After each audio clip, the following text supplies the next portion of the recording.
Jérémie au chapitre 34, la parole qui fut adressée à Jérémie de la part de l'Éternel en ces mots. Lorsque Nebuchadnezzar, roi de Babylone, avec toute son armée et tous les royaumes des pays sous sa domination, et tous les peuples faisaient la guerre à Jérusalem et à toutes les villes qui en dépendaient. Ainsi parle l'Éternel, le Dieu d'Israël, va, et dis à Sédécias, roi de Juda, dis-lui, ainsi parle l'Éternel, voici, je livre cette ville entre les mains du roi de Babylone, et il la brûlera par le feu.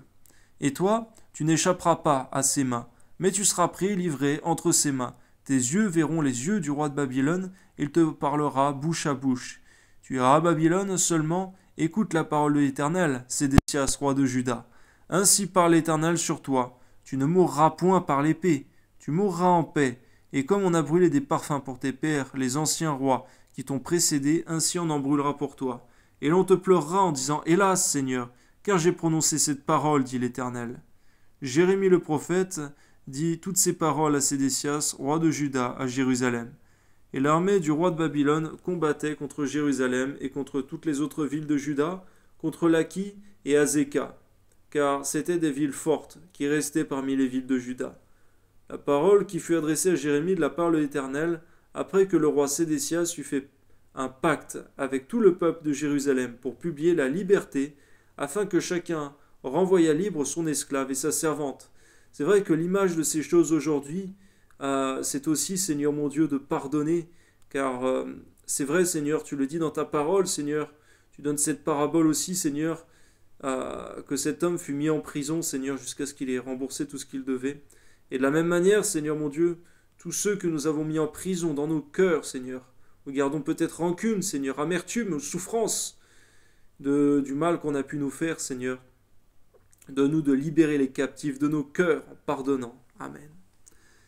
L'Hébreu est la femme de l'Hébreu et que personne ne tint plus dans la servitude le Juif, son frère. Tous les chefs et tout le peuple qui était entré dans le pacte s'engagèrent à envoyer libre chacun son esclave et sa servante, afin de ne plus les tenir dans la servitude. Ils obéirent, ils les renvoyèrent.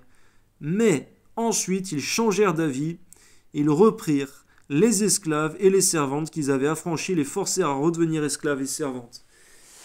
De la même manière, Seigneur, on voit que le pardon peut ne pas être constant.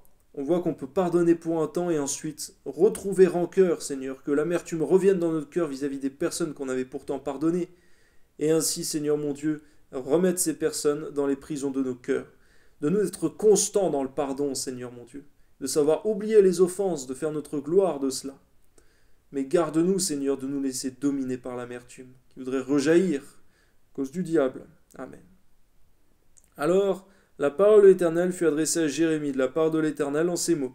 Ainsi parle l'Éternel, le Dieu d'Israël. J'ai fait une alliance avec vos pères, le jour où je les ai fait sortir du pays d'Égypte, de la maison de servitude, et je leur ai dit, au bout de 7 ans, chacun de vous renverra libre son frère hébreu qui se vend à lui.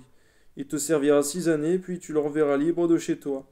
Mais vos pères ne m'ont point écouté, ils n'ont point prêté l'oreille. Vous aviez fait aujourd'hui un retour sur vous-même.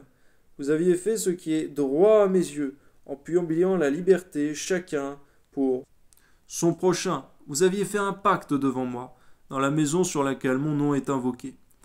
C'est vrai aussi pourquoi tu as dit, Seigneur, quand tu fais un vœu, ne tarde pas à l'accomplir, car il n'aime pas les insensés.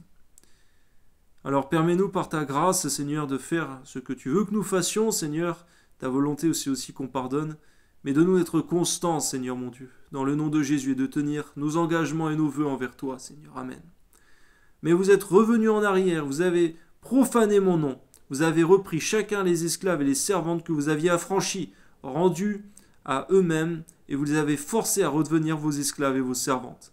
C'est pourquoi ainsi parle l'Éternel, vous ne m'avez point obéi en publiant la liberté chacun pour son frère, chacun pour son prochain. Voici, je publie contre vous, dit l'Éternel, la liberté de l'épée, de la peste et de la famine. Je vous rendrai un objet d'effroi pour tous les royaumes de la terre. Je livrerai les hommes qui ont violé mon alliance, qui n'ont pas observé les conditions du pacte qu'ils avaient fait devant moi, en coupant un veau en deux et en passant entre ces morceaux. Je livrerai les chefs de Juda et les chefs de Jérusalem, les eunuques, les sacrificateurs et tout le peuple du pays, qui ont passé entre les morceaux du veau. Je livrerai entre les mains de leurs ennemis, entre les mains de ceux qui en veulent à leur vie, et leurs cadavres serviront de pâture aux oiseaux du ciel et aux bêtes de la terre.